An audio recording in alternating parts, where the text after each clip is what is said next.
I would say it's very clear and very hurtful, in fact, to none other than the former royal known as the Duke of Sussex, Prince Harry, about the state of the relationship that he had with his elder brother's children. You keep sending birthday cards and gifts to children you once held, once played with, once called your family, and nothing ever comes back. No message, no thank you, no phone call, just silence that keeps getting heavier each year.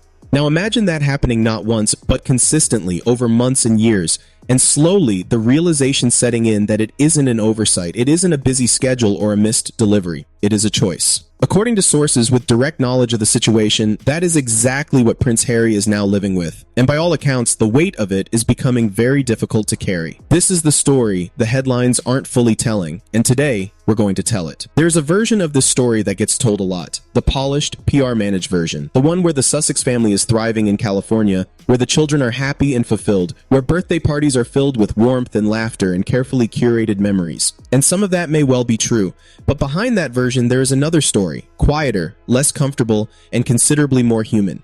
It is the story of a man who is beginning to understand, fully and finally, the true cost of the decisions made over the past several years, not in terms of money or titles or media coverage, but in terms of something far more fundamental.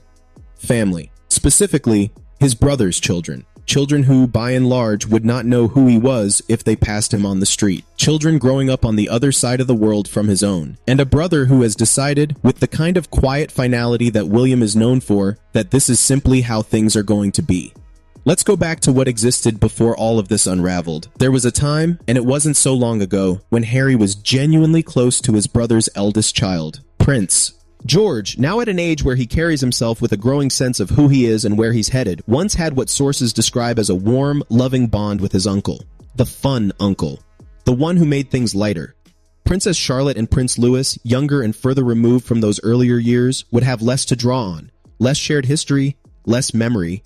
And now, according to those familiar with the situation, the names of Harry, Archie, and Lilibet simply don't come up. Not in any meaningful way. Not in the conversations that happen in the Wales household. That is, when you sit with it, an extraordinary thing. These are cousins who will one day exist in the same world, at least in the formal sense, at the fringes of royal life and public consciousness. And yet right now, they are growing up as strangers. William's children, raised in the rhythm of royal Britain, school runs and public engagements and carefully protected private lives. Harry's children, Americanized, settled in California, their world shaped by an entirely different set of values and ambitions. Two sets of cousins, one family, and a gulf between them that is widening with every passing year. The cards and the silence. Now here is the detail that, more than anything else, tells you where things truly stand. I mean, really, when you think about Louis and Princess Charlotte, they wouldn't necessarily know who Prince Harry was. But he did develop, for a time, a good bond, close, loving friendship relationship. Over recent years, and this has been confirmed by sources I trust, Harry has consistently sent birthday cards and gifts to William's children. Charlotte, Louis, George. At Christmas too. Consistent, ongoing. An attempt, however small, to maintain a thread of connection. And those gestures have been received. But they have not been reciprocated. They have not been followed up. There has been no acknowledgement in the form of a response, a phone call, a message that says, "We got this, thank you, the children loved it." Now, I want to be clear about something. I take no pleasure in reporting this. Families are complicated.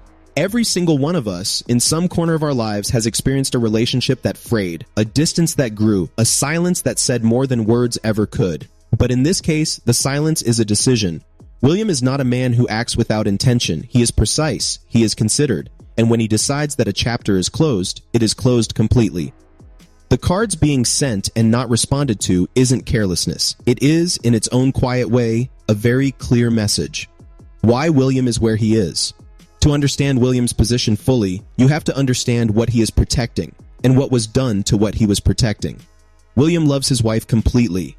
Anyone who has observed them closely, over time and across circumstances, knows this to be a foundational truth of his life. Catherine, the Princess of Wales, is not simply his partner in public duty. She is the center of his private world. What was said about her, publicly, in memoir form, in interviews designed for maximum reach and minimum accountability, was not something William will ever fully set aside. It wasn't a passing comment or a misunderstanding. It was sustained, deliberate, and damaging, and it came from his brother. There is also the matter of trust, a commodity that, in William's world, once lost, is extraordinarily difficult to recover. We saw this play out with a former close friend of his, a television journalist who chose to conduct a significant interview without giving William any warning, a man who had sat with William and Catherine at some of the most intimate moments of their early life together, their engagement, their early years as a couple, and then made a professional choice that William experienced as a personal betrayal. William ended that friendship cleanly and completely.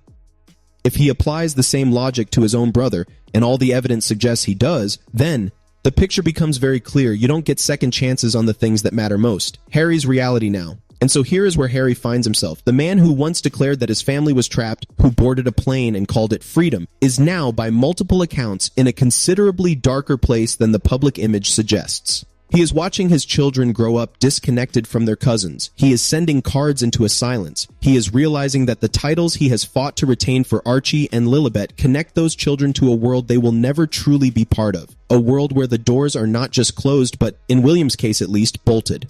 As the fun uncle, of course, to Prince George. And of course you have to adhere to that because they know best, and consequently when you're old enough, as we're often told, chums, we can make our own decisions. Am I right? The birthday parties that have been publicly referenced, think carefully about who was there. If genuine celebrity friends had been present, if meaningful social connections had been on display, you would know about it. Nothing in that world stays quiet. And yet the image is tightly controlled, because the reality, some suggest, is considerably more modest than the lifestyle brand implies. Harry is not stupid. He understands what is happening, and according to those who have spoken with people close to him, the realization is arriving in waves, heavy, disorienting waves, that the life he was promised, or perhaps the life he promised himself, is not the life he is living. He is scratching at a door, as someone close to this situation put it to me recently, and on the other side of that door, William remembers, he remembers everything, which is precisely why the door stays closed. What the king said, and why it matters. There is a phrase that was reportedly used by His Majesty the King at some point during all of this. A quiet piece of counsel, offered in that measured way that the king tends to operate. Just let it play out. At the time, that may have seemed like patience, like a father are holding space for something that might eventually find its way back. But viewed from where we are now, it reads differently. It reads like wisdom. Like the recognition that some situations cannot be engineered toward a better outcome. They can only be lived through until the truth of them becomes undeniable. And the truth, as it stands today, is becoming harder and harder for Harry to avoid. The Freedom Flight has landed, the new life is built, the brand exists and strains and pushes forward. But the family, the actual blood and memory family, is further away than it has ever been. There is something deeply human about a person sending a birthday card into silence. It is an act of hope, of refusing to fully accept that a door is closed, of keeping, however tenuously, a thread alive. Whether that hope is warranted, whether the thread will ever be pulled taut again, is something only time will answer. What I can tell you is that right now, in this moment, the gap between two brothers and two sets of children is wider than any headline has yet captured. And somewhere in California, a man who once said he had escaped is beginning to understand that some things, once left behind, don't wait for you to come back. If this story moved you, if you have thoughts on where this goes, on whether any of this can be repaired, I want to hear from you. Leave a comment. This community always has something valuable to add. Like the video if it gave you something to think about, and subscribe if you want to stay close to what's really happening, not the managed version, the real one. Take care, see you very soon.